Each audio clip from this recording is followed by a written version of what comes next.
Salve galera, passando aqui rápido para deixar um recadinho a respeito da nossa loja. É uma loja de capa de celulares personalizadas, as melhores capas de celulares do universo gangster estão aqui e você que gosta desse tipo de conteúdo já dá um pulo no site para conhecer todas as nossas diversas capas que temos. A gente atende diversos modelos de celulares e também temos um preço único de R$ 39,90, então não perca tempo e já garanta a sua capa personalizada. Enviamos para todo o Brasil, então já garanta a sua. Saudações família, sejam todos muito bem-vindos, irmãos e irmãs. Chicago, anos 20. A cidade era um caldeirão fervente de oportunidades e perigos. Em meio ao caos da lei seca e à corrupção desenfreada, um nome emergiu das sombras para dominar o submundo: Al Capone. Nascido em Nova York, Alphonse Gabriel Capone, mais conhecido como Al Capone, tornou-se sinônimo da máfia organizado. Com sua personalidade carismática e estratégias implacáveis, ele construiu um império que deixou marcas profundas na história dos Estados Unidos. A imprensa o apelidou de Scarface, mas sua influência ia além das cicatrizes no rosto. Ele comandava um verdadeiro exército de gangsters, controlando bares clandestinos, casas de jogos e até mesmo a polícia local. Suas ações desafiavam as autoridades e fascinavam o público. Mas quem era realmente Al Capone? Como ele ascendeu ao poder e se tornou um dos gangsters mais famosos de todos os tempos? Prepare-se para uma viagem no tempo, onde revelaremos os segredos, os golpes e a queda de um dos maiores ícones do submundo organizado. Neste vídeo, vamos explorar a vida e os feitos de Al Capone, desde sua juventude até sua prisão, passando por seus momentos mais audaciosos e controversos. Eu tô deixando meu Pix junto com o link do Apoia-se e da loja nos comentários fixados. Considerem se tornarem apoiadores, isso é fundamental para que possamos desenvolver o canal cada vez mais. Antes de começarmos, não se esqueça de se inscrever no canal, deixar seu like e ativar o sininho para não perder nenhuma das nossas histórias incríveis. Agora, vamos juntos desvendar os mistérios de Al Capone e descobrir como ele moldou o submundo de Chicago. Bora pro vídeo?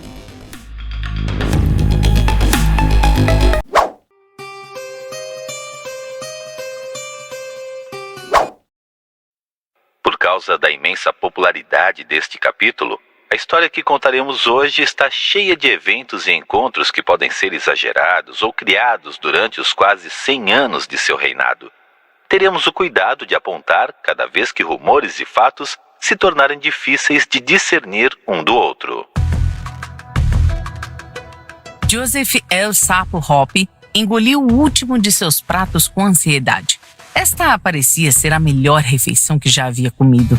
Ao seu lado, seus sócios, John Scalise e Albert Anselmi, pareciam igualmente satisfeitos. Os pratos estavam limpos, exceto por algumas gotas de molho. Na frente deles estava o homem que lhes havia convidado para a refeição, o próprio Snorky Capone, vestido com um terno amarelo. Ele olhou para os homens felizes, sentados em sua cadeira. Joseph sentiu um pouco de pena que um homem com gostos tão requintados tivesse que morrer. Mas ele não sabia seu lugar. Sua arrogância havia transformado Chicago numa zona de guerra. Capone pode ser considerado o homem mais poderoso desta cidade, mas Joseph era o chefe da União Siciliana. Seu legado sobreviveria ao de Capone. Scalise e Anselmi tinham matado muitos por Capone. Seria apropriado que eles fizessem a ação. Capone se levantou e agradeceu aos cavalheiros por jantar com ele. Joseph retornou os agradecimentos antes de notar algo nos olhos de Capone, uma certa frieza. As portas da sala de jantar se abriram e meia dúzia de homens de ombros largos entraram. Alguns carregavam uma corda em suas mãos e outros, Joseph, teve que olhar por cima do ombro para ter certeza, seguravam bastões de beisebol. O homem mais próximo de Scalise o atingiu na cabeça, lançando seu rosto para o prato. Antes que o Sapo Hoppe pudesse sentar-se, um bastão acertou, derrubando-o no chão. Ele nem mesmo viu Anselmi sendo levado embora. Enquanto os cavalheiros levavam o atordoado Joseph para fora da sala, o rosto cicatrizado de Al Capone encheu sua visão. Ele sabia de seus planos. Alguém tinha falado. Hoje estamos começando nossa história sobre Al Capone, o gangster da era da proibição que manteve Chicago sob seu controle desde os anos 20 até o início dos anos 30. Ele era o inimigo público número 1 da Comissão do Crime de Chicago, controlando todo o comércio de rum, as casas de apostas e o trabalho sexual em toda a cidade de Chicago, e autorizando uma série de assassinatos cruéis, nenhum dos quais a lei poderia ligar a ele. Neste episódio, vamos explorar como o filho do meio de uma família de imigrantes pobres ajudou a construir e administrar o mais infame sindicato do crime organizado que os Estados Unidos já viram. E no próximo episódio, exploraremos a forma não convencional pela qual vários agentes do governo o levaram à justiça. Agora, vamos começar a história do gangster mais famoso de Chicago, Al Capone. Primeiro ato. Primeira geração. Chicago, em meados dos anos 20, era o lar de um grupo de grandes e poderosos gangsters. Big Jim Colosimo, Bugs Moran, Johnny Torrio. Mas Al Capone era algo novo, era uma estrela. Enquanto seu irmão mais velho, James, havia fugido de casa para atuar em filmes de cowboys, Capone foi o único que acabou se tornando uma celebridade. Sua ascensão meteórica ao poder fez dele um homem famoso em menos de uma década, sem ter que puxar um gatilho.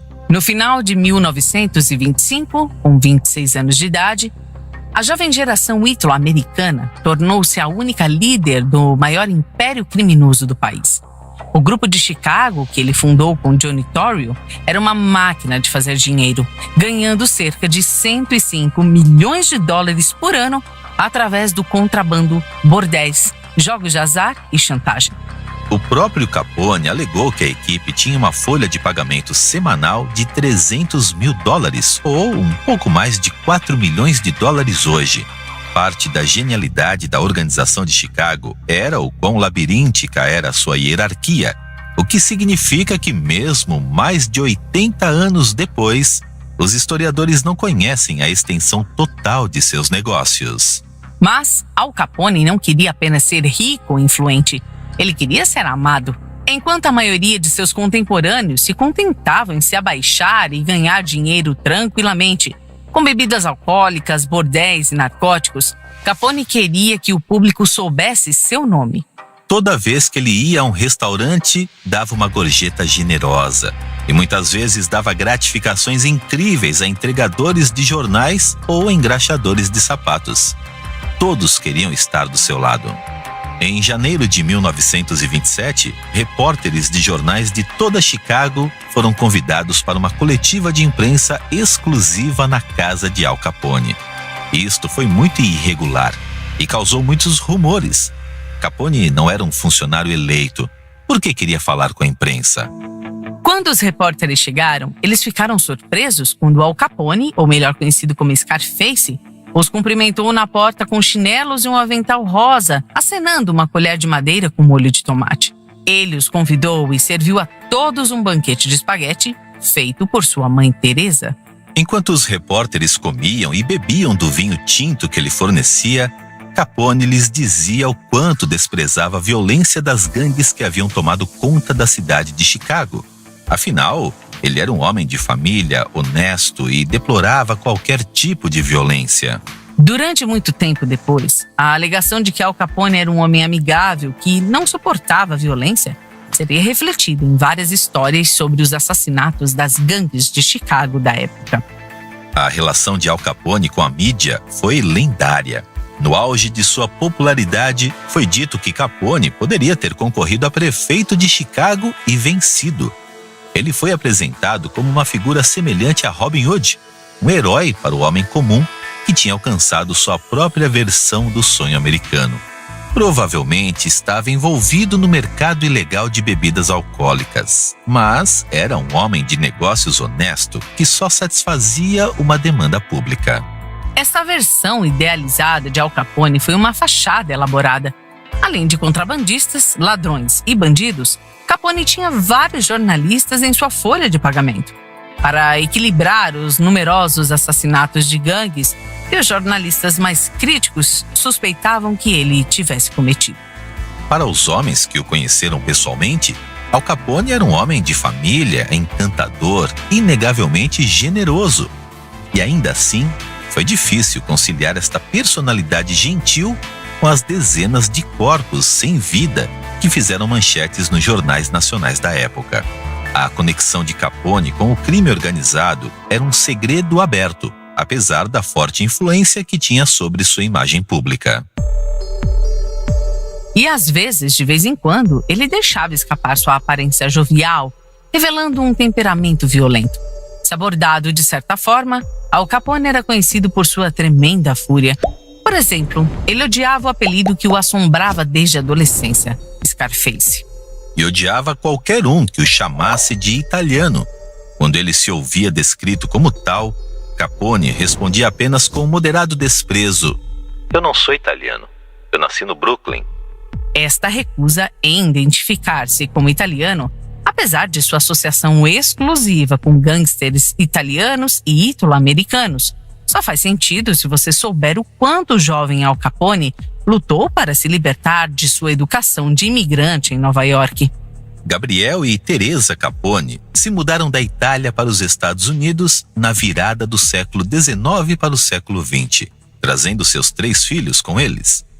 Em vez de se estabelecerem no bairro italiano mais populoso de Nova York, no Lower East Side, os Capones se estabeleceram no Brooklyn. Alphonse Gabriel Capone nasceu em 17 de janeiro de 1899, a primeira criança Capone nascida no Novo Mundo. A família Capone vivia na Park Avenue, uma rua popular cercada por todos os tipos de imigrantes. Seu apartamento estava localizado próximo à borda da parte italiana da rua, perto de uma variedade de famílias da Europa Oriental, Alemanha e Irlanda. O quarto de 9 crianças, Al Capone era, de certa forma, o verdadeiro filho do meio. Seu irmão mais velho, James, fugiu de casa em 1905, quando Al tinha apenas 6 anos. Embora suspeitassem que ele tinha ido para o oeste a fim de atuar em Hollywood, sua família só soube o que aconteceu com ele décadas depois. De seus irmãos, Al era especialmente próximo dos mais velhos, Ralph e Frank, a quem ele idolatrava por diversas razões. De certa forma, Al era o equilíbrio perfeito entre Ralph e Frank. O segundo mais velho, Ralph, foi o primeiro a deixar a escola e se juntar às gangues de rua locais. Era um garoto duro, que adorava lutar, não estava muito interessado em aprender. Frank, por outro lado, era inteligente e carismático e preferiu usar sua inteligência como arma, em vez de seus punhos. Al tinha tanto o músculo de Ralph quanto o cérebro de Frank. Ele se engajava regularmente em brigas com os garotos irlandeses vizinhos, ganhando reputação como um lutador talentoso. Mas apesar de cabular a escola frequentemente para este tipo de brigas, Capone ainda alcançou o equivalente a um B em inglês e matemática, demonstrando sua acuidade mental e capacidade de aprendizagem. Ainda assim, ele abandonou a escola na 6ª série, seguindo as pegadas de seus irmãos mais velhos. Ele estava frustrado com a forma como as crianças imigrantes eram tratadas pelas escolas das comunidades pobres e via a vida das ruas como o caminho mais rápido para o sucesso. Ele mesmo diria mais tarde que aprendeu mais na rua do que numa sala de aula. Apesar de seu comportamento criminoso, sua família estava determinada que ele levasse uma vida respeitável. Gabriel Capone possuía um salão de cabeleireiro no Brooklyn, mas cortar o cabelo de imigrantes pobres não era suficiente para alimentar 9 crianças. Para ajudar a sustentar sua família, o jovem de 15 anos se uniu a Ralph como cortador de caixa numa gráfica em 1914. Infelizmente, apenas um ano depois, Ralph partiu para Manhattan para se casar. Agora era um dos 2 únicos apoiadores de sua casa. O salário de Al, de $3 por semana, iria diretamente para sua mãe e seus irmãos. Mas o respeitável trabalho de Al não o manteve fora de problemas. Em seu tempo livre, ele frequentemente se juntava a gangues de meninos nas docas, colhendo brigas ou zombando dos marinheiros recém-importados a caminho de bordéis próximos. A maioria dessas gangues eram chamadas de Boys of Navy Street, que escolheram Capone como uma espécie de mascote por seu entusiasmo e seu físico intimidante. Preocupado que sua associação com as gangues colocasse seu filho em apuros, Gabriel Capone deu ao jovem um banco para engraxar sapatos e lhe disse para montar uma loja na Rua Colúmbia, uma rota popular para os homens de negócios irem e virem do trabalho. A inocente tentativa de Gabriel de manter seu filho em uma profissão honesta falhou dramaticamente. Entre os empresários da Columbia Street estavam dezenas de indivíduos menos inteligentes, especificamente os capangas do líder de quadrilha local, Dom Batista Bálsamo. Ao invés de aprender uma profissão honesta, como seu pai esperava, ele viu os bandidos de nível inferior operarem. Percebeu que eles ofereciam proteção aos homens de negócios, ou seja, pagamento por não serem espancados. Abandonando a ideia de engraxar sapatos para viver, Al, que era musculoso e alto para uma criança de 15 anos, começou a oferecer a seus colegas engraxadores de sapatos o mesmo tipo de proteção. A ele se juntaram outros meninos menos ambiciosos que só queriam ganhar um dinheiro rápido. Esta nova gangue, apelidada de South Brooklyn Rippers, não duraria muito. Quando Dom Bálsamo descobriu, ele fez com que os jogassem para fora das ruas sem nenhum escrúpulo. Mas Al tinha gosto pelo poder. Sua habilidade de manipular os garotos mais velhos para serem seus lacaios o encheu de uma ambição renovada de ser mais do que apenas um garoto italiano no Brooklyn. Ele ia encontrar um emprego em Manhattan. Toda vez que ele saía de sua casa para ir trabalhar na gráfica, Al Capone se encontrava andando em frente a um clube de propriedade de Johnny Torrio, 17 anos mais velho que Capone. Torrio era uma estrela em ascensão na cena do crime de Manhattan, cuja astúcia lhe havia dado o apelido de A Raposa. Os agentes de Torrio escolheram este alto garoto italiano como um músculo em potencial e o apresentaram ao seu chefe por volta de 1915. Torrio tinha 33 anos de idade, Al 16. Al foi contratado como moço de recados porque os agentes de Torrio ficaram impressionados com seu tamanho e clara habilidade de luta. Mas Raposa imediatamente notou a inteligência natural de Capone e seu talento para os números. Capone recebeu rapidamente mais responsabilidade do que outros jovens que Torrio contratou para testar suas habilidades. Ele foi levado para o escritório, onde Torrio o instruiu a ajudar seus contadores a contar o saque diário. Al fez questão de não decepcionar seu novo chefe. Ele era um estudante entusiasta da estratégia de negócios de Torrio, observando de perto sempre que era necessário para intimidar as pessoas na sala. Torrio foi uma versão evoluída do irmão de Al, Frank, um homem exigente e inteligente que usou seu charme e seu cérebro para convencer outros a fazer seu trabalho sujo. Torrio tornou Al consciente de seus negócios obscuros desde o início de sua relação de trabalho. Ele aprendeu sobre todos os negócios de extorsão e bordel de Torrio e notou que nunca lidou com nenhum deles diretamente. Essas observações seriam uma grande adição à maneira como Al administraria seu próprio negócio. Mas Torrio não foi o único mentor de Al. Na mesma época, ele aprendeu sobre Frank Yale, um parceiro de Torrio, que dirigia um estabelecimento ironicamente chamado Harvard Inn, onde Torrio era refinado e sutil. Yale era violento e ostentoso, mas inegavelmente eficaz em inculcar medo em seus associados. Al acabaria trabalhando para Yale como ajudante de garçom durante as muitas viagens de negócios do Torrio a Chicago. Uma coisa que Capone admirava em seu novo chefe era seu estilo. Os trajes vistosos que Frank Yale preferia eram mais do agrado de Al do que as escolhas de moda de Torrio. Ele observou como o estilo de Yale o fez se destacar em seu clube, como se suas próprias roupas anunciassem: este homem é importante. Um jovem de 17 anos com sangue quente, Capone tinha se tornado um mulherengo regular. Ele frequentemente ia aos salões de dança e bordéis de Torrio com seu irmão Ralph, que retornou ao Brooklyn após seu primeiro casamento ter se desmoronado. Nessa época, ambos contraíram doenças sexualmente transmissíveis. Ralph pegou gonorreia e logo depois Al pegou sífilis, embora ele só fosse diagnosticado anos depois. A doença de Ralph desapareceu. Al não teve tanta sorte. ele nunca procurou tratamento, preferindo desfrutar dos prazeres da juventude sem considerar as eventuais consequências de suas ações. Esta propensão para os prazeres da carne teria efeitos nocivos mais imediatos do que as doenças. Em 1917, enquanto trabalhava atrás do bar no Harvard Club, uma jovem chamou sua atenção. O nome dela era Lena Galúcio. Al, um garoto de 18 anos muito confiante, se aproximou dela e começou a paquerar à sua própria maneira, lisonjeando a figura dela. Ela rejeitou os avanços dele. Momentos depois, um homem se aproximou de Al, aparentemente do nada. Ele era um homem italiano, baixo e visivelmente bêbado. Ele se apresentou como Frank e o acusou de insultar sua irmã. Antes que Al pudesse reagir, Frank Galúcio lhe deu um soco. Ele cambaleou e, quando recuperou seu equilíbrio, Frank quebrou uma garrafa contra a barra e bateu em Al com as bordas dentadas. Al ficou com 3 cicatrizes diagonais no lado esquerdo inferior de seu rosto e pescoço.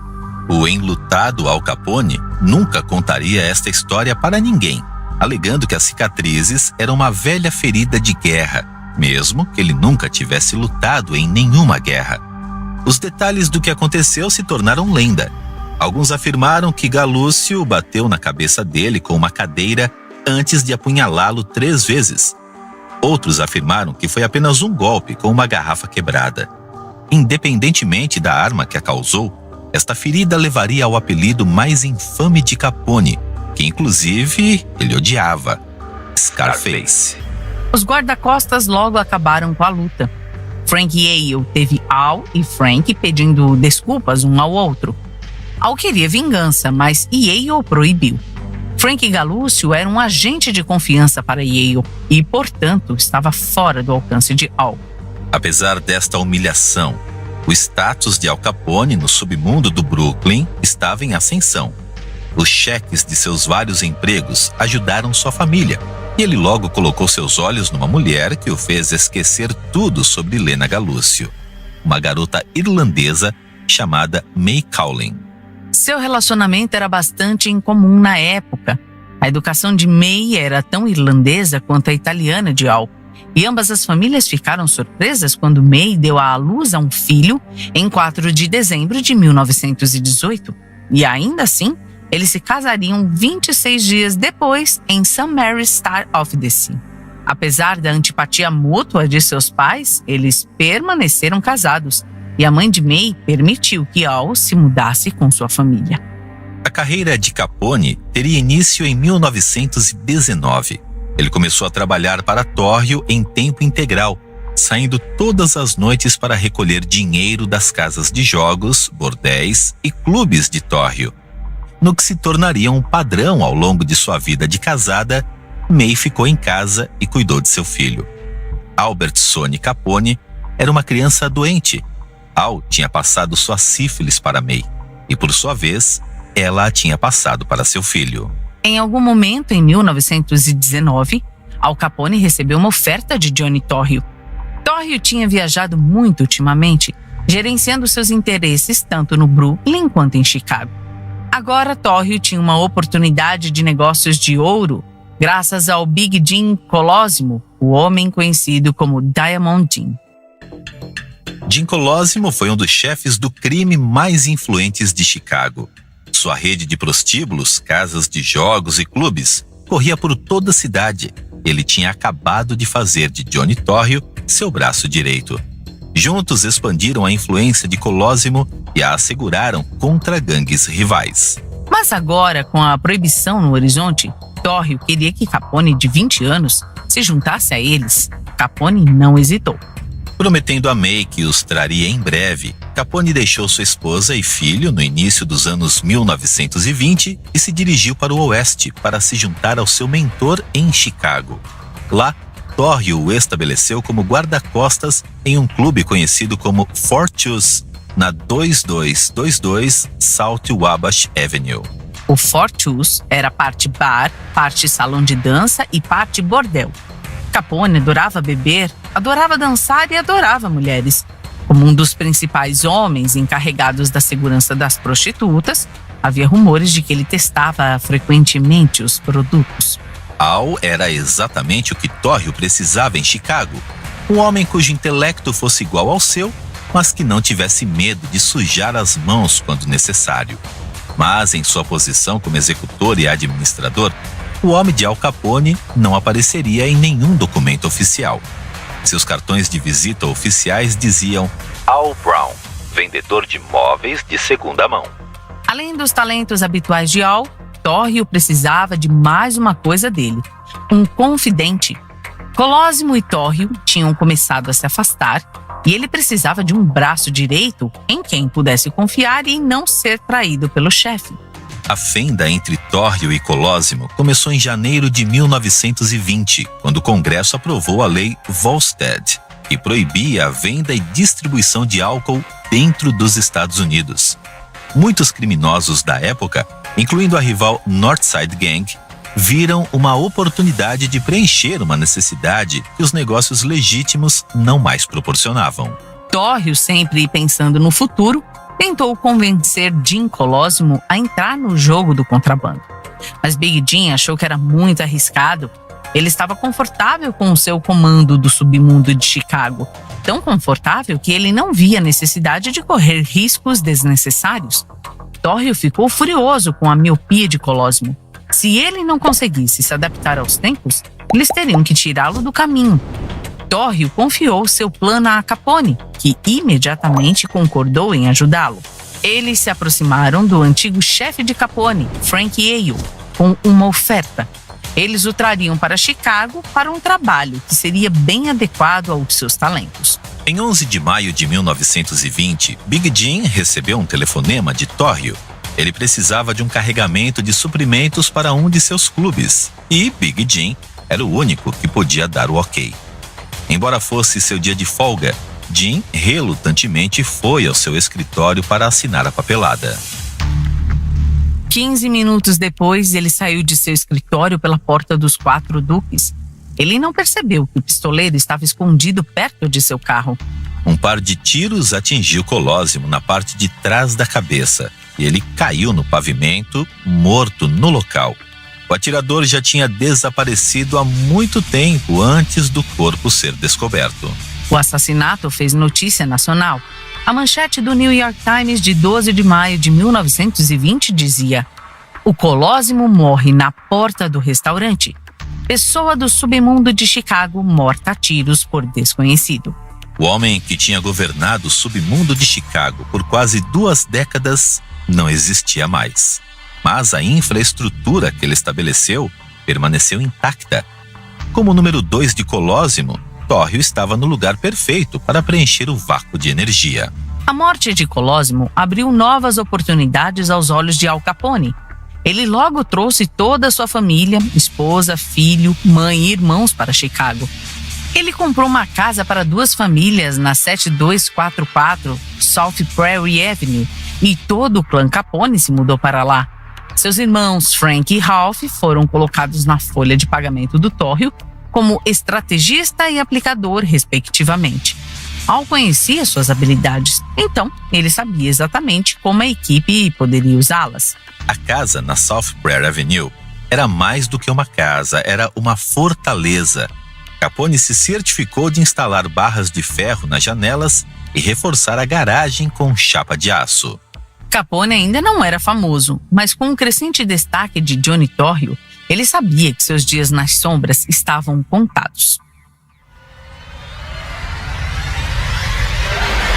Seu lugar de destaque ao lado de Torrio atraiu a atenção, especialmente porque Capone era o mais imponente fisicamente da dupla.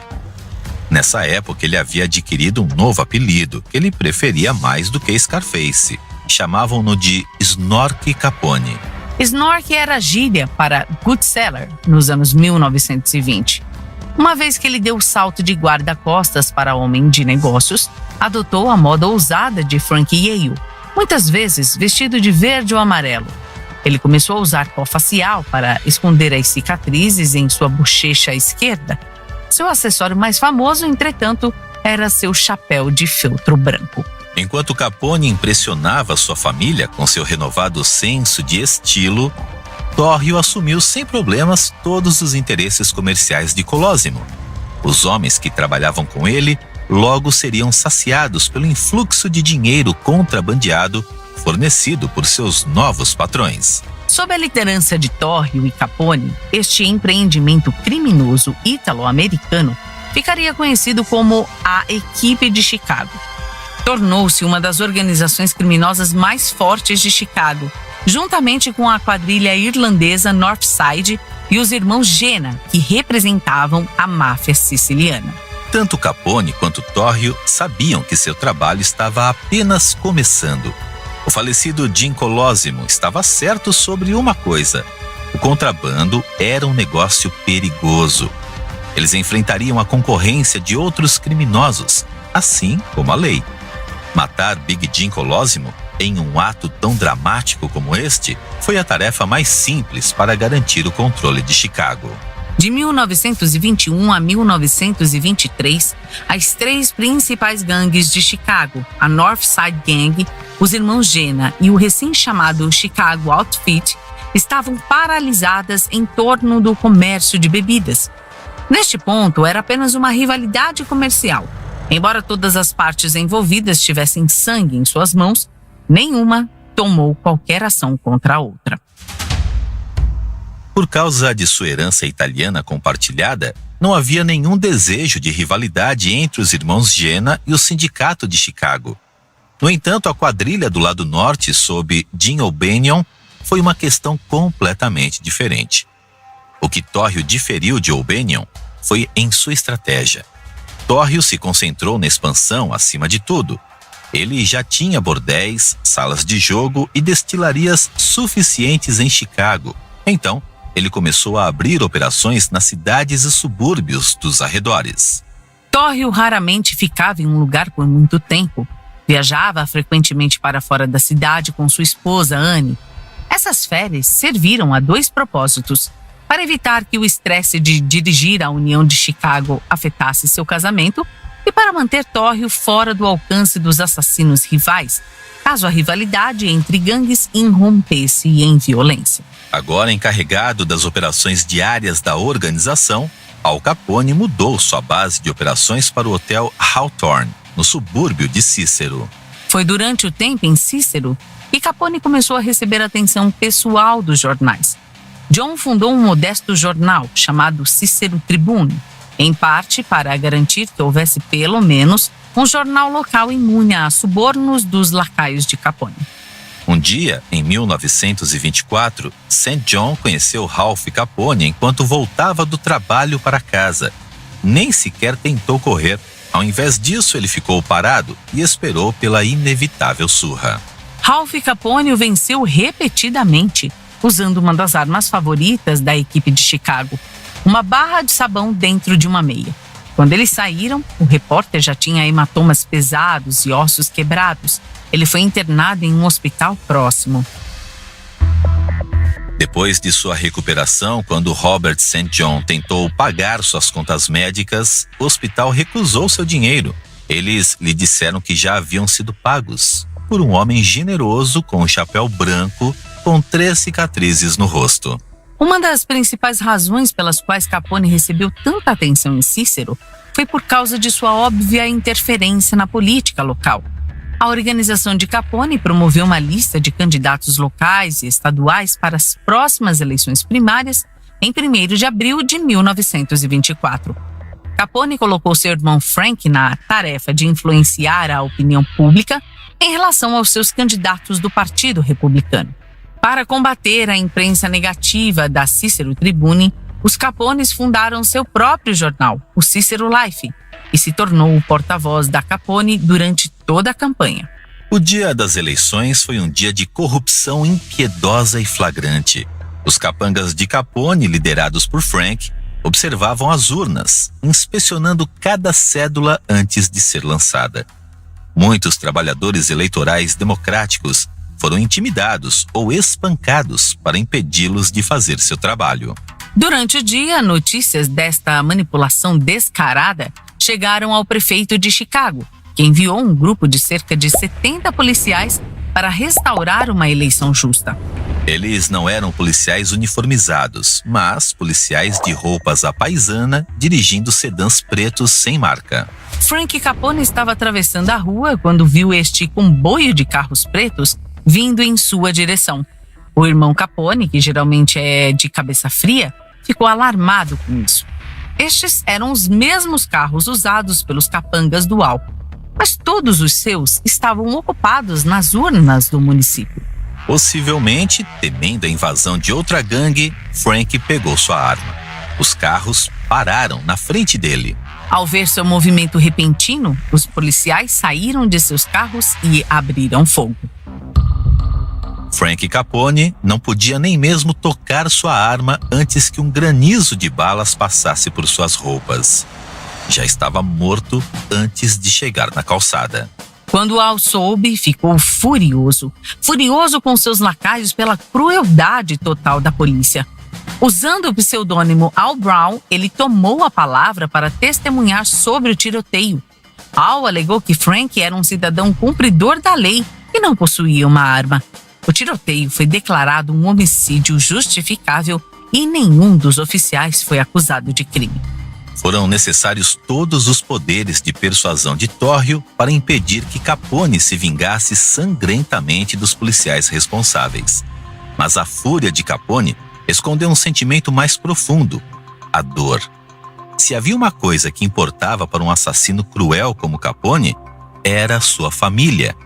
Se alguém tão inteligente e cuidadoso como Frank pudesse ser morto tão repentinamente, significava que qualquer um estava vulnerável, não importava quais precauções tomassem.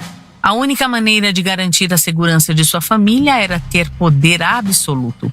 Um poder que estaria ao seu alcance em apenas um ano. Dean O'Banion, líder da quadrilha Northside, estava se tornando um problema para a equipe de Chicago. Em maio de 1924, um mês após a vitória eleitoral de Capone, O'Banion abordou Torrio na cervejaria Siben, onde eram coproprietários. O'Banion disse a Torrio que queria sair do jogo das bebidas e ofereceu-se para vender a Torrio sua participação na cervejaria. Não vendo nenhuma objeção a isso, Torrio aceitou. Enquanto o último carregamento de O'Banion estava acontecendo, a polícia e agentes de proibição invadiram a cervejaria, prendendo O'Banion, Torrio e vários de seus capangas. O'Banion conseguiu sair da prisão com um golpe da caneta, já que não tinha prisões anteriores relacionadas à proibição.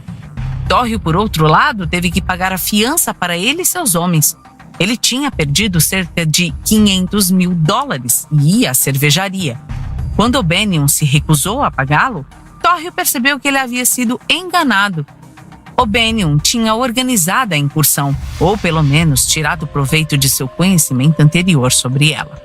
Humilhado e zangado, Torrio disse a Capone para cuidar de O'Banion enquanto ele deixava a cidade para evitar o calor.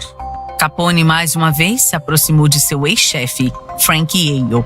Dean O'Banion passava muito tempo na floricultura Schofield, que serviu como sede para a quadrilha do lado norte.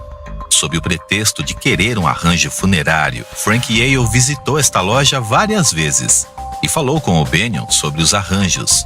Enquanto eles falavam, Frank casualmente memorizou o modelo da loja. A última visita de Yale foi na manhã de 10 de novembro de 1924. Ele entrou na loja com 2 sócios da Gena, John Scalise e Albert Anselmi. O'Banion saiu da sala dos fundos e lhe deu as boas-vindas. E Yale estendeu sua mão em saudação. Quando O'Banion apertou sua mão, Yale apertou o punho e se recusou a soltar. Anselmi e Scalise cercaram O'Banion e cada um atirou nele 4 vezes, enquanto Yale o mantinha no lugar. O'Banion caiu de cara no chão e levou uma última bala na nuca. A morte de O'Banion começou um período infame de violência na história de Chicago. A quadrilha do lado norte era agora liderada por Jaime Wise e Bugs Moran, ambos furiosos por seu mentor ter sido morto tão indiscriminadamente. Eles precisavam de vingança. Torrio estava escondido em Hot Springs, Arkansas, longe do alcance da quadrilha do lado norte. Mas Capone ainda estava na cidade, um alvo perfeito para a vingança. Em 12 de janeiro de 1925, Al Capone entrou num restaurante para almoçar quando uma fila de carros parou no prédio e abriu fogo. O som das metralhadoras era tão ensurdecedor quanto chocante. Este foi o primeiro uso gravado da submetralhadora Thompson em Chicago. Esta arma definiria mais tarde a guerra de gangues na década de 1920. Al atirou-se para dentro do restaurante, enquanto balas arrancadas em seu carro e no prédio ao lado. Momentos depois que a descarga começou, os carros foram embora, deixando destroços e o carro de Al destruído. Capone milagrosamente escapou ileso. Torrio não teve tanta sorte. Acreditando que essa dramática demonstração de força foi a única tentativa de vingança da quadrilha do lado norte, ele voltou para Chicago no final daquele mês. 12 dias após o atentado contra a vida de Capone, em 24 de janeiro, Torrio estava voltando para casa depois de uma viagem de compras com sua esposa Ana. Seu motorista parou e os dois Torrios pegaram suas compras e foram para dentro. De repente, um sedã cruzou a rua em sua direção. 2 homens saíram dele e se dirigiram para o carro estacionado.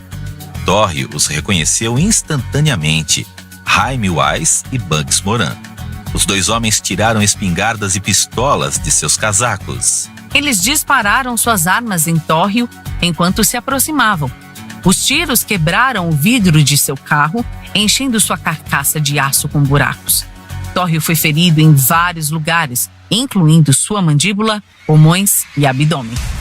Ele desmaiou no chão, sangrando profusamente. Ele olhou para cima para ver Bugs Moran observando-o com sua arma levantada. A arma não disparou. Ou Moran tinha usado todas as suas munições na descarga inicial, ou sua 45 ficou presa. Os gangsters frustrados começaram a espancar o fraco Torrio, chutando-o e batendo nele com paus. Ao sinal do motorista, Moran e Wise correram de volta ao seu veículo. O sedã saiu pelas ruas, deixando Torrio como morto. Ele passou um mês se recuperando com cuidados intensivos. Mais uma vez, Capone foi chamado para testemunhar o assassinato de um homem próximo a ele. Capone negou conhecer os suspeitos no tiroteio e permaneceu fiel ao código de silêncio não dito entre os gangsters. Todo o testemunho de Capone foi comprovadamente falso, exceto a troca final, quando o juiz lhe perguntou: "Você nos diria se soubesse quem atirou em Torrio?" Capone disse: "Não, eu valorizo muito minha vida para dizer a você se eu souber." Em todos os momentos, os guardas estavam do lado de fora do quarto do hospital de Torrio. O próprio Capone dormia numa poltrona ao lado da cama de hospital de Torrio todas as noites, essencialmente protegendo seu chefe com seu próprio corpo. Até mesmo a equipe do hospital tinha receio de entrar na sala. Uma vez recuperado, Torrio foi levado à corte pelo incidente da cervejaria Sieben e condenado a 9 meses de prisão. Através de suborno, ele se certificou de que era uma estadia confortável. Após alguns meses liderando a equipe de Chicago, Capone recebeu notícias da prisão. Aos 43 anos de idade, Johnny Torrio estava se aposentando. A empresa multimilionária inteira era apenas de Capone. Agora tudo o que ele tinha que fazer era proteger seu negócio e sua família daqueles que queriam colocá-lo atrás das grades. Enquanto ele planejava a vingança contra Bugs Moran e Jaime Wise, sua figura crescia. Capone apreciou a atenção, absorvendo tanto a imprensa positiva quanto a negativa, com o contentamento de uma estrela de cinema. Mas era essa publicidade que finalmente traria sua queda. Dia dos Namorados, 1929. James Clark estava ficando impaciente. O chefe nunca havia chegado tão tarde. Os 5 homens estavam vestindo suas melhores roupas, vagando num armazém abandonado. Perto deles, o mecânico John May estava limpando suas ferramentas. 4 outros além dele tinham chegado: o contador Adam Heyer, Reinhard Schwimmer e os 2 irmãos Gusenberg. Os gangsters olharam atentamente enquanto a porta se abria com um guincho. O homem à porta não era o chefe deles. Foi Albert Wenshank. Ele perguntou onde Moran estava. Clark suspirou. Ia ser um longo dia. Momentos depois, as portas se abrem. 2 policiais abriram a porta com espingardas nas mãos e gritaram com os homens, dizendo-lhes para se encostarem na parede. Confuso, Clark e seus associados aceitaram. Clark olhou para cima de seu ombro, esperando que os 2 policiais os revistassem. Ao invés disso, ele viu que os policiais se juntaram a outros 2 homens com roupas civis, com armas Tommy. Eles pareciam estranhamente familiares. Sem hesitação, os homens abriram fogo. Clark ainda estava consciente quando caiu no chão. 1 segundo depois, seu mundo foi silenciado por uma descarga de espingarda. Os atiradores partiram tão rápido quanto chegaram, atrás de um cheiro de pólvora e 7 homens mortos. Depois de sobreviver a um tiroteio e uma breve sentença de prisão em 1925, Johnny Torrio cansou-se da vida na máfia. Embora seus subornos garantissem que sua estadia na prisão fosse confortável, ele foi perseguido pela memória de Bugs Moran, membro de uma gangue do norte, apontando uma arma para sua cabeça enquanto ele sangrava no pavimento. Uma vez solto da prisão, ele anunciou seus planos de se aposentar. Suas palavras exatas, alegadamente, foram: "Ele é todo seu, Al. Eu estou fora. A Europa é para mim." No final de 1925, Torrio deixou a América para sua casa na Itália, deixando o controle completo da equipe de Chicago para Al Capone, seu protegido de 26 anos de idade. Capone tinha aprendido muito sobre estratégia com Torrio, mas ele era inegavelmente mais impiedoso. Sabia que a quadrilha do lado norte ainda o culpava pelo assassinato do Sr. Dean O'Banion, e ele tinha suas próprias contas para se ajustar ao atentado contra sua vida em janeiro.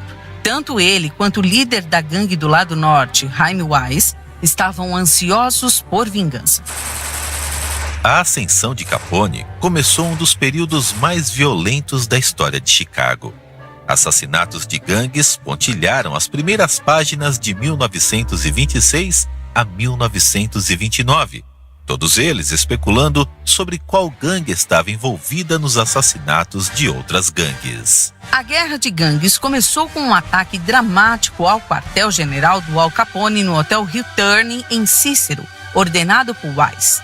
Al foi arrastado para as janelas da frente e uma comitiva abriu fogo no prédio.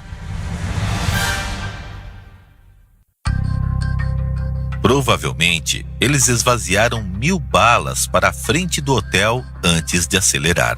Por incrível que pareça, Al Capone saiu ileso deste ataque. Enquanto havia uma paz frágil com a União Siciliana, a fraternidade italo-americana, a qual muitos dos bandidos de Capone pertenciam, Al lançou um contra-ataque decisivo na quadrilha do lado norte. Em 11 de outubro de 1926, Jaime Wise estava voltando de uma audiência na State Street com seu advogado e guarda-costas. Um par de pistoleiros saíram das sombras e atiraram no grupo.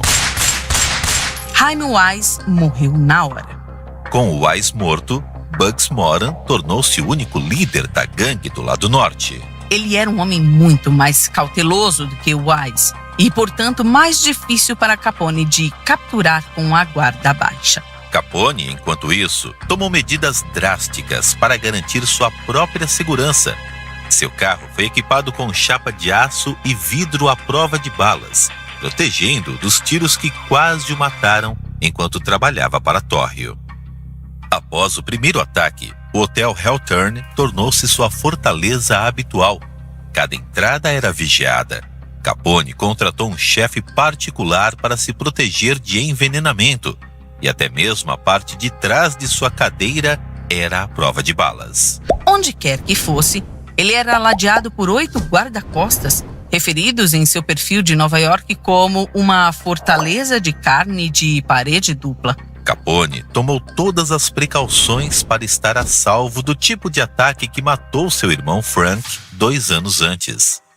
Isto veio com uma obsessão crescente de controlar sua imagem pública. A partir de 1927, Capone realizou regularmente conferências de imprensa para assegurar aos cidadãos de Chicago que ele não tinha nada a ver com a violência das gangues. A combinação de sua simpatia externa e sua inclinação para distribuir folhetos aos cidadãos de forma aleatória funcionou surpreendentemente bem. No mundo do crime, o controle não era tão sustentável. Outros chefes mafiosos americanos, de Nova York a Atlantic City, haviam passado anos fazendo lucros na sombra e viam a máquina obcecada pela publicidade de Capone como um perigo para o manto de sigilo que protegia seus interesses comerciais. Na primavera de 1927, Capone perdeu seu primeiro grande aliado. Naquela época, Frank Yale, um dos mentores de Capone e um frequente pistoleiro de aluguel, era o principal fornecedor de uísque de Capone. Yale importava álcool no porto de Nova York e o enviava para o oeste em Chicago. Os contadores de Capone notaram um detalhe estranho nos embarques recentes. Um número alarmante de seus caminhões de uísque havia sido sequestrado quando saíram do Brooklyn. Capone suspeitou que estava sendo traído. Então, ele enviou um amigo de confiança, James D'Amato, para espionar o último carregamento que havia deixado em Nova York. O corpo de D'Amato foi encontrado em julho de 1927, com vários buracos de bala em seu crânio. As fontes variam quanto a se ele foi capaz de chamar Capone mais cedo e informá-lo sobre a traição de Yale. De qualquer forma, o segredo foi revelado. Capone, presumivelmente na tentativa de reparar a relação com seu amigo e ex-empregador, convidou Frank Yale a Chicago para assistir ao boxe, especificamente a desforra entre o campeão de pesos pesados, Gene Tunney, e o ex-campeão Jack Dempsey. Yale aceitou o convite de Capone, juntando-se a ele em 22 de setembro de 1927 para assistir à luta. Não se sabe se Capone culpou Yale por sequestrar seu uísque ou se ele tentou fazer reparações, mas ambas as partes saíram da luta com seu relacionamento profissional e pessoal fraturado. 10 meses depois, em 1º de julho de 1928, o telefone tocou no Sunrise Club de Frank Yale, em Nova York. Um assistente chamou Yale. A chamada era para ele e foi pessoal. O homem do outro lado da linha disse que era médico. A esposa de Frank, Lucy, tinha ficado doente. Ela precisava chegar em casa imediatamente. Yale entrou imediatamente no carro e dirigiu para casa. Enquanto dirigia pelas ruas de Nova York, um sedã preto parou atrás dele e abriu fogo. O carro de Frank Yale era prova de balas, mas os vidros não eram. A janela traseira foi quebrada com o primeiro tiro, alertando Yale para o perigo iminente.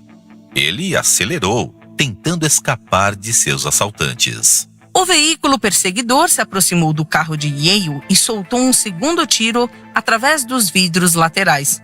Frank Yale foi baleado na cabeça por um tiro de caçadeira e metralhadora do veículo perseguidor. Seu carro ficou fora de controle e bateu em um prédio. Com 35 anos de idade, Frank Yale morreu. A mensagem era clara: não traia a equipe de Chicago. Os parceiros de Yale na máfia de Nova York estavam furiosos com a audácia do tiroteio, mas não tinham provas para culpar Capone, apenas rumores. Como sempre, Al Capone não deu nenhuma indicação de que estava envolvido no assassinato de Yale. Até onde sabemos, a maior preocupação de Al era comprar uma segunda casa para sua esposa. Ele havia anunciado no início de 1928 que queria se mudar para Miami e passar os meses de inverno na ensolarada Flórida. A imprensa espalhou esta história em cada coluna de fofocas, criando pânico entre os cidadãos mais ricos de Miami. Nenhum deles queria se tornar vizinho de um gangster. Capone viajou para Miami para convencer o prefeito de que ele era um simples homem de negócios que queria comprar uma casa de férias para sua família. De alguma forma, o prefeito foi convencido pelo comportamento encantador de Capone e permitiu que ele comprasse uma casa na Ilha Palm, no nome de sua esposa May. Esta estratégia foi uma das principais precauções de Capone contra a perseguição. Ele nunca colocou seu nome em nenhum documento oficial. Até mesmo sua casa em Chicago estava em nome de sua mãe. Em Miami, eles poderiam passar o inverno de 1928 em paz e tranquilidade, longe dos negócios estressantes de Chicago. May Capone adorou a ideia, pois ela tinha espaço para cuidar de seu filho doente e não teria que lidar com a mãe prepotente de Al, com a qual ela supostamente não se dava bem. Mas Capone tinha outra razão para tirar férias longas de sua cidade natal, uma que só se tornaria aparente em fevereiro de 1929. Segundo ato: a morte. Fevereiro de 1929. George Insetos Moran estava pendurado por um fio na guerra de gangues de Chicago. Ele era um homem mais cauteloso do que seu antecessor Jaime Wise, que havia sobrevivido por uma larga margem aos 2 chefes anteriores da quadrilha do lado norte. Neste ponto, seu rancor contra Capone era pessoal.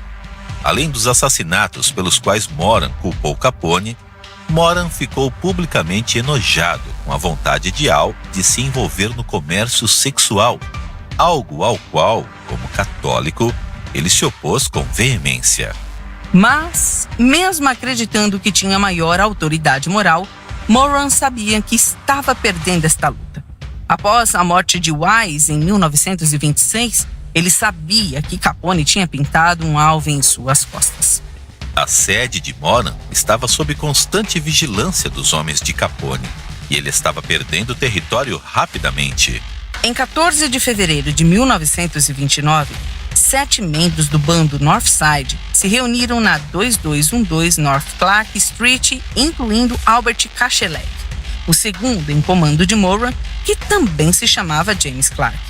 Organizada em segredo, foi uma reunião estratégica para planejar os próximos movimentos da gangue do lado norte contra Capone. Rumores insistiam que eles estavam se reunindo para fazer um carregamento de uísque pirata, mas isso era improvável, dadas as roupas masculinas e os altos escalões do grupo. Por volta das 10h30 da manhã, 4 homens, 2 em uniformes da polícia, invadiram a garagem e ordenaram aos Northsiders que se colocassem contra a parede. Pensando que era uma incursão, os gangsters levantaram as mãos e ficaram pacientemente de pé, esperando para serem revistados. Mas então os homens abriram fogo sobre Tommy Guns com suas espingardas de caça, matando os 7 homens.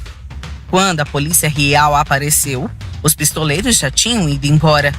De todas as vítimas do tiroteio, apenas uma ainda estava viva. Um bandido chamado Frank Gusenberg. Ele tinha levado 14 balas. Quando perguntado quem atirou nele, Frank Gusenberg disse: Ninguém atirou em mim. Então, ele foi levado para o hospital, onde morreu 3 horas depois. Embora nenhum dos assassinos tenha sido identificado, acredita-se que esse tiroteio foi uma tentativa, provavelmente por Capone, de matar Bugs Moran. Moran era para estar nesta reunião, mas ele saiu tarde do seu quarto de hotel. Os pistoleiros, vendo um homem de aparência semelhante entrar no prédio, assumiram que Moran tinha chegado a tempo e seguiram em frente com o plano. Este evento foi intensamente coberto pela imprensa, que girava muito em torno do mistério e da brutalidade do massacre. Eles colocavam imagens dos restos mortais em todos os jornais locais e nacionais. O tiroteio foi subsequentemente chamado de o Massacre do Dia dos Namorados. O mistério em torno do massacre do Dia dos Namorados continua por resolver. Alguns afirmam que Capone nem mesmo ordenou o golpe, que era um terceiro desconhecido com rancor de Moran. Mas mesmo que Capone não tivesse ordenado o golpe, o efeito sobre sua reputação foi imediato. A brutalidade deste assassinato tornou a opinião pública mais aguda, manchando definitivamente sua reputação. O tiroteio que virou o mundo contra ele. Capone foi intimado a comparecer perante um grande júri e testemunhar a conexão com os assassinatos. Ele enviou uma mensagem da Flórida, dizendo que se sentia mal e que não podia ir à corte. Este movimento pouco fez para evitar suspeitas. Quando Capone voltou para Chicago, descobriu que seu número de inimigos havia se multiplicado. O massacre, além do assassinato de Frank Yale, levou a União Siciliana a colocar uma recompensa de $50 mil na cabeça de Capone. 2 homens que expressaram o desejo de capturá-lo foram John Scalise e Alberto Anselmi, 2 gangsters sicilianos que haviam matado Jim O'Banion por Capone 5 anos antes. Eles não tinham problemas pessoais com Capone, mas sua ganância pela recompensa ofuscou sua lealdade. Eles nunca iriam receber esta recompensa. Na manhã de 8 de maio de 1929, 3 corpos foram encontrados em uma estrada solitária em Indiana. Eles tinham sido horrivelmente desfigurados, cada um com a cabeça afundada e cheia de buracos de bala. Mais tarde, eles foram identificados como Scalise, Anselmi e Joseph Hoptoad Junta, o recém-eleito presidente da União Siciliana. Rumores persistem sobre como eles morreram. O mais famoso é que Al Capone os convidou para jantar antes de espancá-los até a morte com um taco de beisebol. Embora o trauma por força bruta estivesse certamente envolvido, a ideia de que Capone o fez ele mesmo parecia equivocada, pois seus lacaios estavam mais propensos a fazer o trabalho sujo. Naquele momento, Capone tinha mais inimigos do que amigos no submundo do crime. Ele não podia olhar pela janela sem temer que alguém tentasse atirar nele através dela. Para escapar do perigo, Capone usou Johnny Torrio como um exemplo. Em 16 de maio de 1929, no caminho de volta para Chicago de uma viagem de negócios, ele fez um desvio através da Pensilvânia, onde pagou a um par de policiais $10 mil cada um para prendê-lo e ao seu guarda-costas Frank Hill por carregar armas escondidas. Após um surpreendente e estressante processo legal e um breve período na inóspita prisão Holmesburg, Al Capone e Frank Hill acabaram condenados a 1 ano na penitenciária estadual da Filadélfia Oriental. Esta escolha de prisão foi deliberada. Capone lembrou como Torrio havia usado sua grande influência para transformar uma estadia de 6 meses em um período confortável e seguro de isolamento. Então ele havia escolhido para si mesmo uma prisão, onde poderia receber uma pequena sentença e esperar confortavelmente pela tempestade. Ele entrou em contato com sua esposa Mai e mandou trazer seu próprio colchão, roupa de cama e rádio para sua cela, transformando-o de uma prisão para algo mais parecido com um hotel. Quando Capone escutava os programas de rádio, se assegurava de aumentar o volume para que os prisioneiros nas celas adjacentes pudessem ouvir também. Capone e Hill se tornaram populares entre os prisioneiros, que queriam ganhar o favor dos grandes líderes de Chicago. Os tenentes e esposa de Capone o visitavam com frequência. E se ele precisasse fazer negócios, telefonava para o escritório do diretor.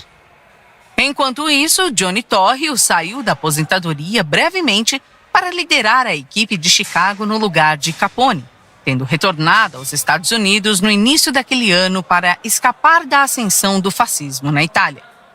Tudo se encaixava perfeitamente para que Al pudesse ter umas férias em perfeita segurança dos seus inimigos.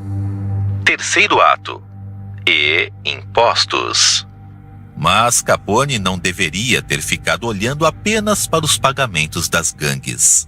A dramática atenção do público e o nojo do massacre do Dia dos Namorados também atraíram a atenção do governo dos Estados Unidos, o que encorajou vários departamentos a intensificarem seus esforços para prender Capone de vez.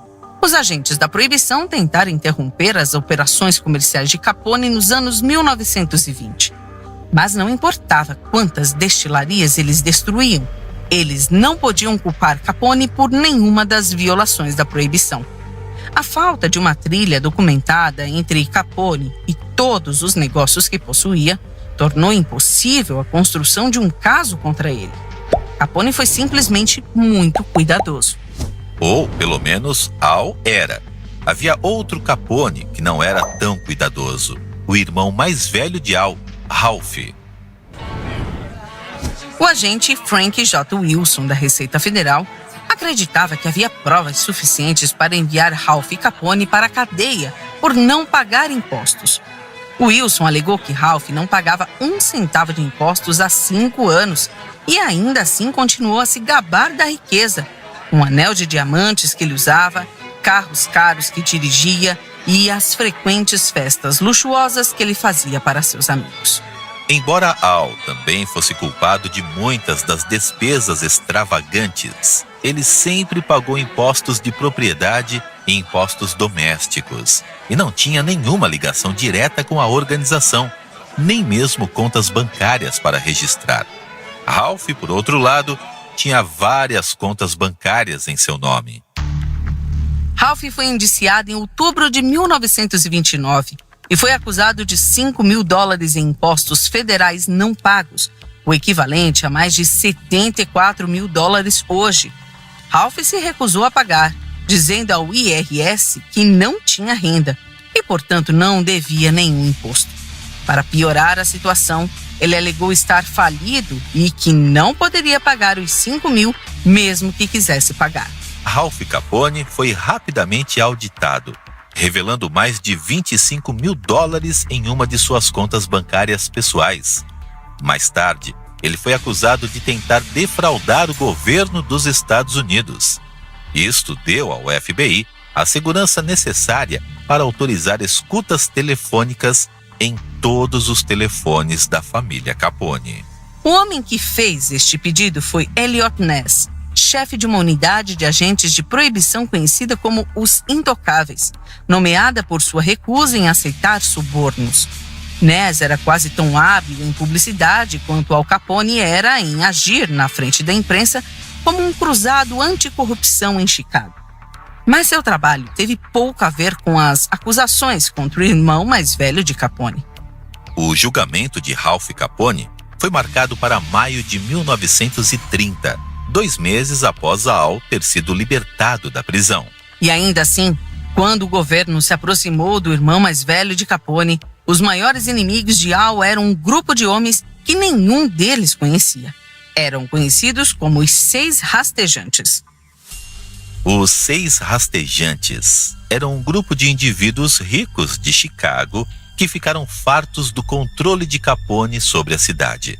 Usando seus abundantes recursos financeiros, eles têm apoiado indivíduos anti-Capone desde o final da década de 1920, o que incluiu dar apoio financeiro e legal à investigação em andamento do FBI. Nenhuma de suas identidades foram reveladas.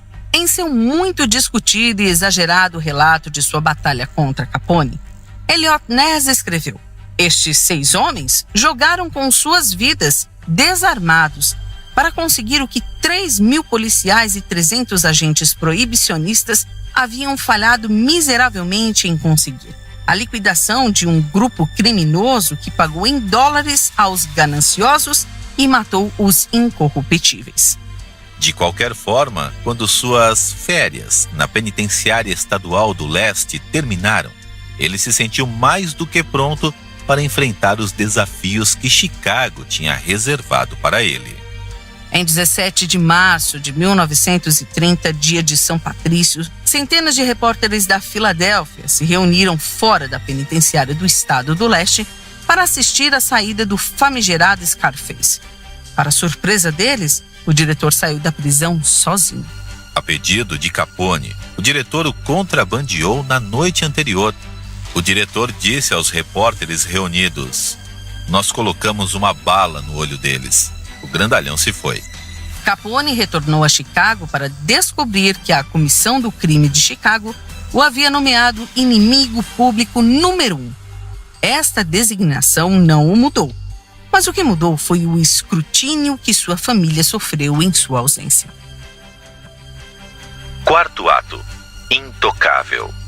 Al Capone agora era assediado em todos os lugares aonde ia. Sua casa na Prairie Avenue estava tão cheia de policiais que não podia visitar sua mãe e sua família. Ele também não podia deixar a cidade para visitar sua esposa e filho em Miami. Embora ele não estivesse em perigo imediato, Al Capone tinha se tornado um prisioneiro de sua própria imagem pública. Aos 31 anos, Al refugiou-se no Rio Torne, agora chamado de Ocidental, e bebeu grandes quantidades de álcool. Ele frequentemente ficava bêbado, quebrando móveis e gritando com seus guarda-costas e capangas. Agentes nas linhas telefônicas ouviram um capanga assustado ligar para Ralph uma noite, implorando que ele interviesse. Ele era o único que podia lidar com Al neste estado. Finalmente, impulsionado pela visita de seu irmão e sua esposa, Al ficou sóbrio e lançou uma campanha para reabilitar sua imagem. Quando saiu no final de março de 1930, ele tinha sua imagem habitual de segurança desarmada. Repórteres e oficiais puderam finalmente fazer-lhe a pergunta que queriam fazer durante anos. Você teve alguma coisa a ver com o massacre do Dia dos Namorados? A resposta de Capone sempre foi a mesma. Ele disse: Eu sou o culpado por tudo de ruim que acontece aqui. Se pudessem, me culpariam pelo incêndio de Chicago. Mas enquanto Capone estava lutando para manter sua boa imagem em Chicago, o povo da Flórida estava lutando para mantê-lo fora de seu estado. Em 19 de março, o governador Doyle E. Carton enviou uma mensagem a todos os xerifes do Estado do Sol, dizendo-lhes que prendessem Al Capone quando o vissem, caso ele cruzasse a linha do estado. Isto foi, é claro, impossível de ser executado. Capone não tinha nenhuma acusação criminal.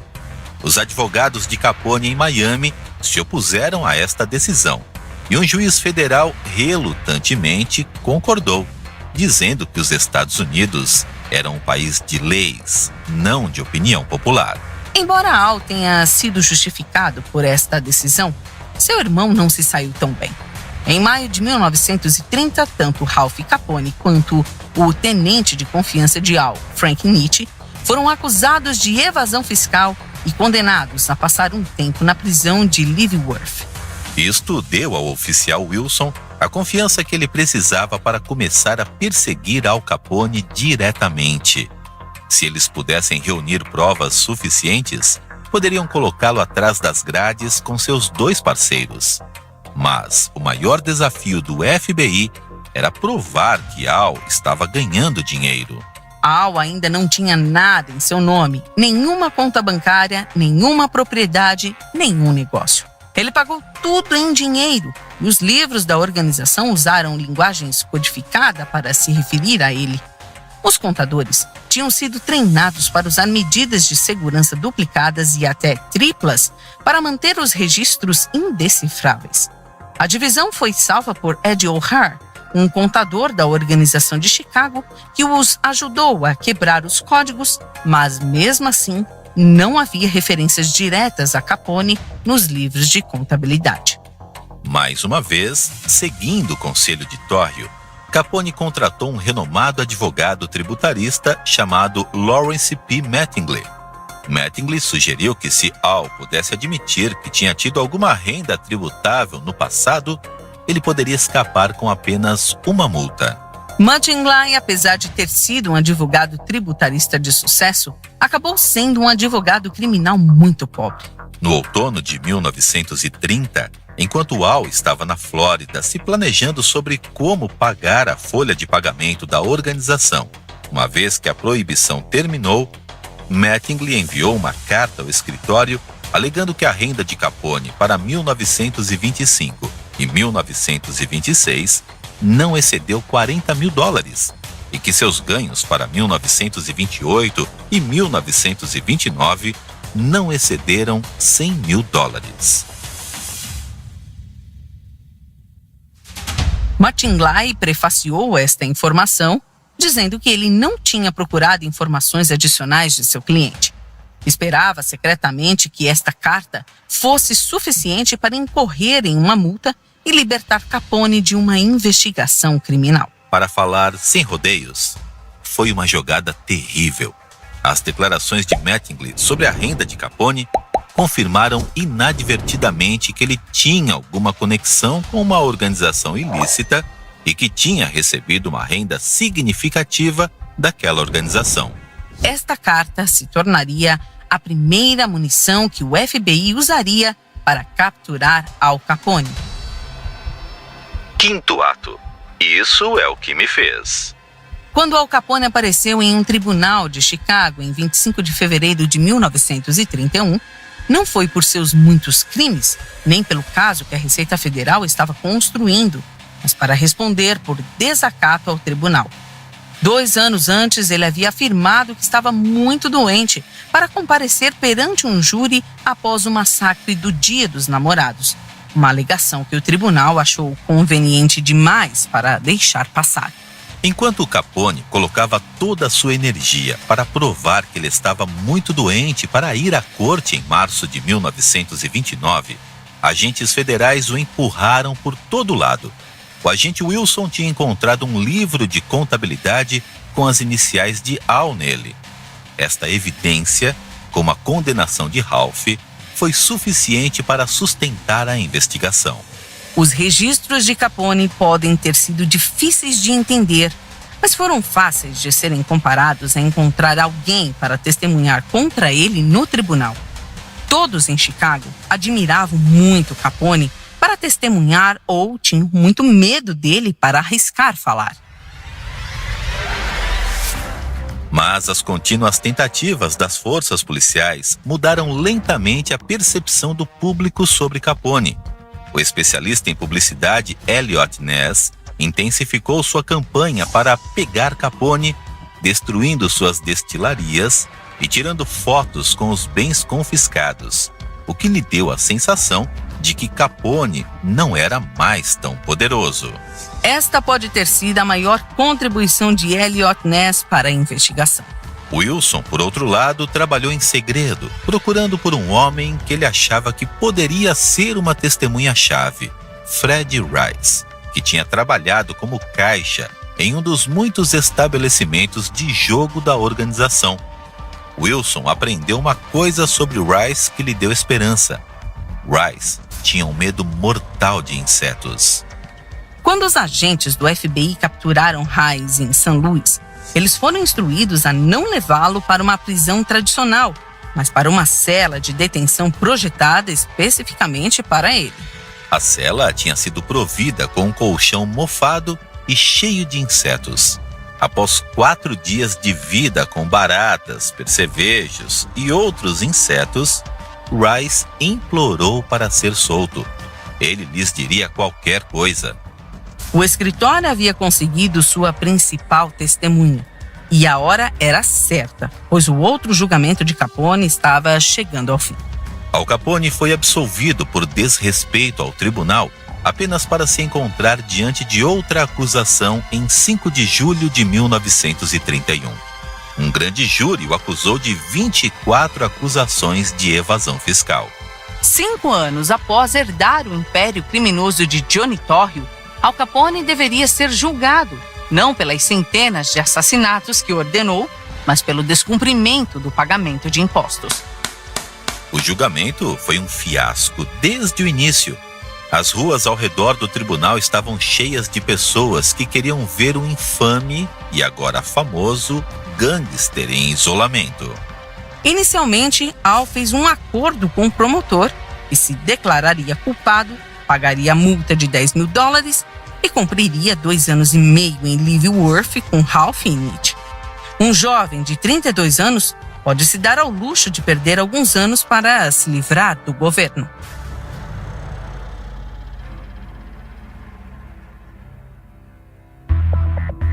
Mas o juiz decidiu publicamente que Al Capone não tinha o direito de determinar sua própria punição. Na ausência de um plano B, a equipe jurídica de Capone solicitou um adiamento. Isto foi concedido e Capone foi a julgamento mais uma vez em 6 de outubro de 1931. Desta vez, a equipe do Wilson estava pronta com suas provas. Eles estavam determinados a colocar Capone atrás das grades por mais de 2 anos. A seleção do júri começou no início de outubro, subornando e ameaçando todos os jurados em potencial para tomar o partido de Capone, assegurando que o medo de sua reputação fosse mais forte do que a verdade. Entretanto, o ex-contabilista de Capone, Ed O'Hare, soube deste arranjo pelo júri. Ele disse a Wilson que disse ao juiz. No último minuto, o juiz trocou os jurados do caso em uma sala de audiências adjacente. Para garantir que não haveria adulteração, o júri do julgamento Capone seria escoltado em um hotel próximo sob guarda armada. Capone foi forçado a confiar somente em sua equipe jurídica e eles foram terrivelmente incompetentes para a tarefa. No mês seguinte, a acusação questionou a alegação de Capone de que ele não tinha nenhuma renda financeira com os exemplos que Wilson tinha dado. O livro de contabilidade, o testemunho sobre as despesas familiares de Capone e até mesmo a carta irrefletida de Lawrence Matingley do ano anterior. A classe trabalhadora estava sentindo os efeitos devastadores da Grande Depressão. Então, a simpatia do público pelos empresários ricos havia diminuído drasticamente em toda a América. Os gastos opulentos dos anos 1920 tinham dado lugar ao ressentimento daqueles que mal tinham condições de alimentar suas famílias. Embora os negócios de Capone tivessem iniciado uma das primeiras cozinhas de sopa em Chicago, a revelação de que May estava gastando $1.000 por semana em mercearias lhes trouxe pouca simpatia. Em 24 de outubro de 1931, Al Capone foi condenado e sentenciado a 11 anos de prisão. Ao sair do tribunal para aguardar a sentença, ele parecia resignado ao seu destino. Repórteres se reuniram para perguntar como ele se sentia sobre a frase e ele disse: "A publicidade, isso é o que me pegou." Enquanto os advogados de Al tentavam acelerar seu processo de apelação, Al foi detido na cadeia do condado de Cook. Nos últimos meses de 1931, ele recebeu visitas de seus associados e família, onde lhes assegurou que mesmo que cumprisse sua sentença completa, ele estaria fora no início dos 40. Ele já esteve na prisão antes, então, quão ruim isso pode ser? Mas atrás das grades, Al finalmente deixou sua personalidade pública afável. Em relação à imprensa, ele assumiu uma atitude desdenhosa, mostrando seu ressentimento com um constante assédio. Ele se sentiu humilhado, mas não se considerava realmente derrotado. Foi para Leavenworth, onde Frank Nitt e seu irmão Ralph viveram relativamente confortáveis, graças a um suborno estratégico. Tudo o que Al precisava fazer era ter seu melhor comportamento e seria capaz de sobreviver até que seu apelo fosse aprovado. Na manhã de 3 de maio de 1932, Al ouviu um anúncio perturbador no rádio. Ele não estava indo para Leavenworth como esperado. Ao invés disso, ele iria para a penitenciária federal em Atlanta, Geórgia. O diretor em Atlanta não era tão amigável com Capone como o diretor da penitenciária oriental tinha sido. Capone não teria privilégios especiais e viveria os próximos 2 anos de sua vida consertando sapatos e gritando com seu companheiro de cela sobre como ele já foi o maior benfeitor de Chicago. Nas primeiras 3 semanas após chegar em Atlanta, Capone foi colocado em quarentena por razões médicas e diagnosticado com neurosífilis, a doença sexualmente transmissível que ele tinha contraído no final da adolescência ou no início dos 20 e poucos anos, tinha chegado ao seu cérebro. Nós não sabemos ao certo se isso começou a afetar suas faculdades mentais, embora isso certamente explicaria o número de erros de julgamento que ele cometeu no seu caminho para a prisão. Naquela época, não havia tratamento para esta doença.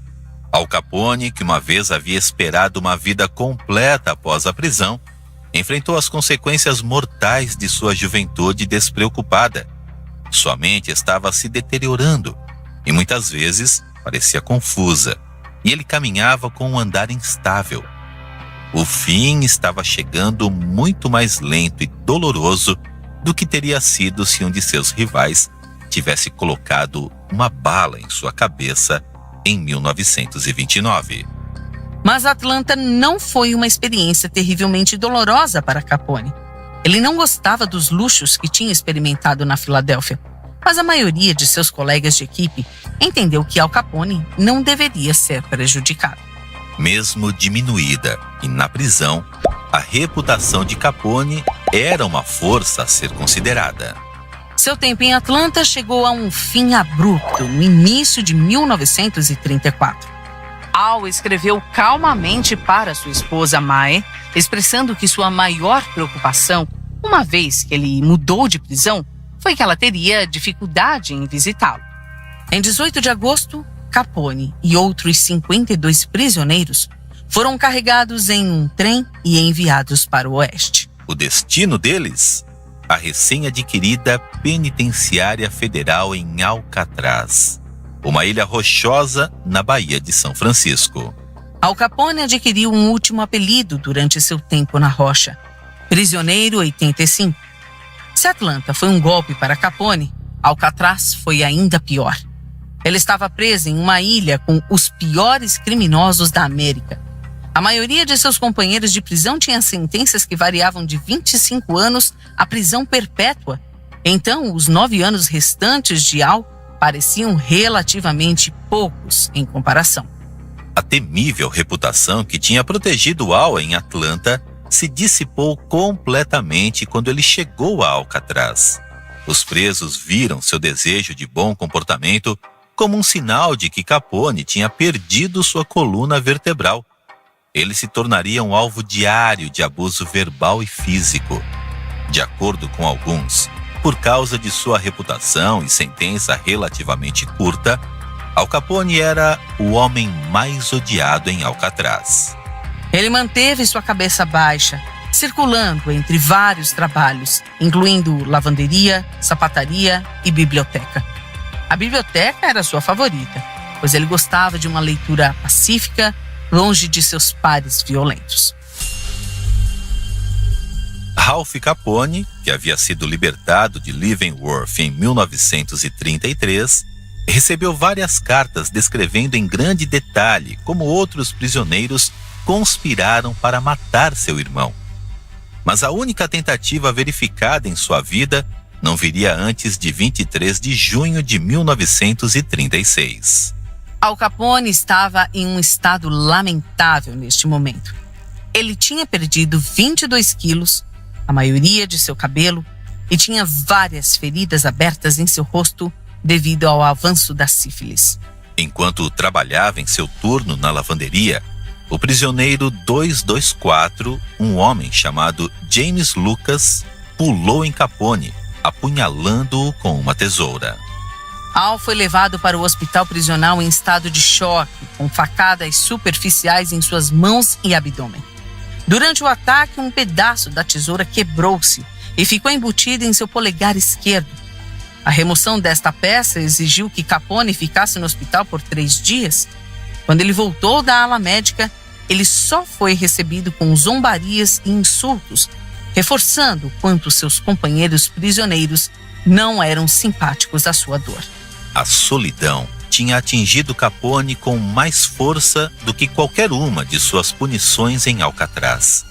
Suas cartas para casa estavam cheias de saudade e melancolia. Ele se arrependeu de suas aventuras anteriores com May e expressou um forte desejo de estar com sua família novamente. No sábado, 5 de fevereiro de 1938, a condição de Capone piorou. O guarda o encontrou em sua cela vestido com um terno azul que ele deveria usar aos domingos e feriados. Ele ordenou ao prisioneiro 85 que mudasse de roupa e fosse para o refeitório. Capone concordou, mas não parecia estar ciente de seu entorno ou de que dia era. A demência, um sintoma comum de neurosífilis, tinha finalmente se estabelecido. Eles tentaram curar sua sífilis com bismuto e triparamida, mas os tratamentos foram inúteis. Capone ficaria sob observação de perto pelo resto de seu tempo em Alcatraz. Ele oscilava entre períodos de lucidez em que podia escrever claramente para Mai, e Períodos de Ilusão, em que falava sobre seus grandes planos para acabar com a depressão, dando trabalho a todos que precisassem dele. Em 16 de novembro de 1939, Capone finalmente teve alta de Alcatraz, onde foi levado diretamente para um hospital em Baltimore para tratamento adicional. Suas funções cognitivas haviam apenas piorado. Em 1940, Capone estava finalmente estável o suficiente para voltar para casa. De acordo com alguns relatos, ele tinha a capacidade mental de um garoto de 14 anos nesta época. O grande cérebro que tinha confundido a aplicação da lei nos anos 20 era agora uma sombra do seu antigo eu. May levou Al de volta para Palm Island em março de 1940, onde eles moravam em um fundo de pensão semanal do sindicato de $600. Durante grande parte da vida restante de Al, May e Ralph lutaram por sua custódia. Ralph pensou que Al precisava retornar a Chicago, o que Al, em seus momentos mais lúcidos, concordou. May, por outro lado, sabia que muito barulho e rostos desconhecidos faziam com que Al fizesse birras. No final, foi May quem ganhou. Em 21 de janeiro de 1947, Al teve um espasmo e caiu em coma. 4 dias depois, ele morreu. Tinha acabado de completar 46 anos. Ele foi seguido por seu mentor Torrio 12 anos mais tarde. Para um homem que viveu tão brevemente, o legado de Capone é imenso. Até hoje é um nome bem conhecido, uma espécie de abreviação para gangster na língua comum. O império que ele fundou com Johnny Torrio durou muito depois de suas mortes.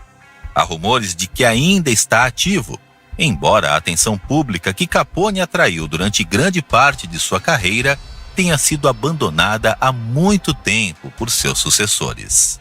Embora muitos fatores tenham contribuído para a queda de Capone, parece que o maior deles foi seu ego. Ele amava tanto sua própria notoriedade que, no final, ele não podia escapar dela. Nos anos seguintes à sua prisão, sua lenda foi inflada e dramatizada em um grau quase absurdo. Mas vale a pena lembrar que a história em si ainda é bastante incrível. A de um americano de primeira geração que pegou a imaginação pública pela garganta e se recusou a desistir dela. Salve família! A história de Al Capone é um lembrete poderoso do impacto do submundo organizado na sociedade. Sua vida é um testemunho das consequências devastadoras do poder e da ambição desenfreada. Mesmo após sua queda, Capone continua a ser uma figura fascinante e controversa. Capone inspirou inúmeros filmes, livros e documentários, solidificando seu lugar na cultura popular. Mas além da lenda, é essencial lembrar das lições que sua vida nos deixou. A clandestinidade pode trazer poder e riqueza momentâneos, mas sempre vem acompanhado de destruição e eventualmente da queda. Espero que você tenha gostado de explorar a vida e os feitos de Al Capone comigo. Se você curtiu este vídeo, não se esqueça de deixar seu like, compartilhar com os amigos e se inscrever no canal para mais histórias fascinantes sobre os grandes nomes do submundo. Sua participação e apoio são fundamentais para continuarmos trazendo conteúdo de qualidade. Deixe seus comentários abaixo sobre o que mais você gostaria de ver no canal. Estou sempre atento às sugestões de vocês. Lembre-se, a vida nas sombras não compensa, mas conhecer sua história pode nos ensinar muito sobre o passado e o presente. Muito obrigado por assistir. Até a próxima!